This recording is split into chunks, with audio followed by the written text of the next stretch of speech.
Shaina Low is a communications advisor for the Norwegian Refugee Council and joins us live from occupied East Jerusalem. Shaina, good to have you here with us on TRT World. Now, on October 17, when Israel attacked the Al Ahli Baptist Hospital, of course, there was an international outcry. Days into it, Israel denied responsibility, and which led to a lot of confusion as to who exactly attacked that hospital. But right now, from what we are seeing, is Israel's indiscriminate attacks on hospitals and schools.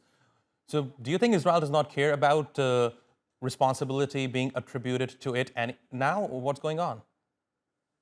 I really can't say what Israel is thinking. What I do know is that all parties to this conflict need to be adhering to international humanitarian law. That means when they are engaged in hostilities, they need to be taking account the principles of distinction, precaution, and proportionality. So after all of this is done, and hopefully that will be sooner rather than later because we desperately need a ceasefire and a cessation of hostilities. There need to be investigations into each one of these attacks to determine who in fact is responsible and whether those attacks met the humanitarian principles of distinction, proportionality, and precaution.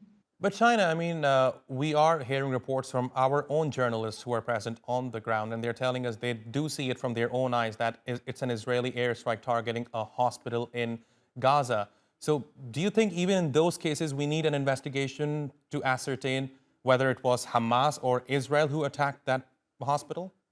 It's not necessarily about who is responsible for the attack, but it's about whether the attack met those humanitarian principles and whether or not there were legitimate targets there and whether or not those legitimate targets, the amount of civilian harm, the death of civilians was proportionate to the value of the target. This is the way international humanitarian law works. Of course, we at the Norwegian Refugee Council are calling for the protection of civilians. We want to avoid all unnecessary civilian deaths. We're deeply disturbed by the nearly 9,000 Palestinians who've already been killed in the last 26, 27 days. And what we desperately need is a ceasefire so that humanitarian assistance can reach people in need and people in Gaza can start recovering. China, do you think your calls are being heard by the Israelis? I know that our calls are being heard by the international community. We've seen shifts in the rhetoric from international leaders who previously had said that there was no need for a humanitarian ceasefire or pause.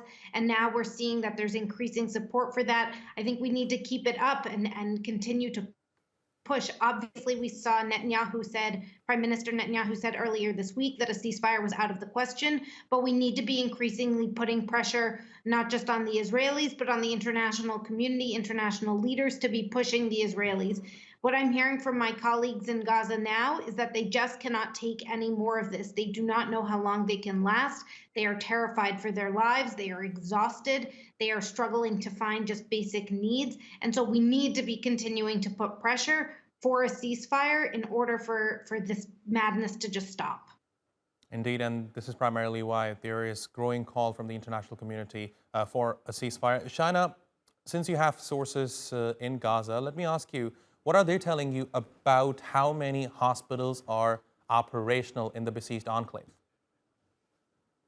From what I'm hearing, there's only about 14 out of I think 40 hospitals that have inpatient care have had to shut down, either because of attacks on the hospitals or because they've run out of fuel. Just yesterday, we learned that the Turkish Friendship Hospital had to shut down because of lack of fuel. That's the only hospital that's treating cancer patients in Gaza. We're increasingly hearing about shortages of supplies and shortages of fuel to operate the generators. This is not just impacting the ability to treat those who have injuries, but impacting the ability to treat those with chronic conditions like those with kidney disease who need dialysis. It's extremely troubling to see that babies in incubators, dialysis patients, cancer patients could die because of lack of fuel and lack of treatment opportunities.